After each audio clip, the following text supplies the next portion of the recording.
felt like the one thing Impact did right was you had the X division and you had the women being in prominent roles and matches. How does it feel to work for a company that's kind of always been ahead of where most of these other major companies are just not really starting to get into as far as putting on women's matches and showcasing the women in the main event on a more I frequent mean, basis? it feels awesome. Like that's one of the reasons that I wanted to come to Impact, was because they're kind of just, and Impact is maybe like a little bit more under the radar in terms of like, I guess what do they call it, like PC culture, like doing stuff like intergender wrestling, right? Right. So I feel like they can get away with more of it, which is why I like it more. It's not your mainstream pro wrestling. Right. Who are, let's go past and present. Who are, if you could have picked two people, who are two male wrestlers, if you could have an intergender match with, that you would love to have a match with?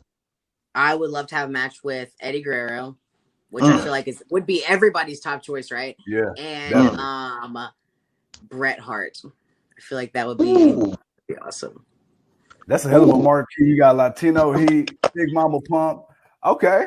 Okay. Right. What Bret Hart? I being a little bit younger. Why do you say Bret Hart? I can understand why you say Eddie Guerrero, kind of more him, but why Bret Hart? Because when I started watching older WWE stuff, that was one of the people that just stood out to me as being just the coolest fucking guy. And then I saw him wrestle, and it made him even cooler. So I've just been a huge fan of him. Oh, that is awesome. What is your take on AEW as far as what they're doing in the wrestling business, the doors that they've opened, the way that they've allowed other companies to come in and showcase themselves and to showcase talent like yourself and others? What are your thoughts on AEW and just how they? I'm really excited about it. Yeah, I'm really excited about it because it feels new and refreshing and cool, and also like, as many as my friends can get jobs, that I want everybody to get a job, right? Like I want everybody to get paid for doing what they love. And if AEW is employing all these people, what's not to love about it? Right. Awesome. Franchise?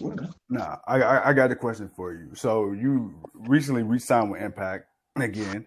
So how does it feel knowing that you're such a top priority? Because like my partner said, for a while, Impact / TNA at the time, they've had their ups and downs. And at one point, they were the legit competition for WWE. When I started watching it again back in 2017, 2018, one of the things that really stuck out, like I said earlier, with the women's division, you, Tessa Blanchard, Taya Valkyrie, so on and so forth.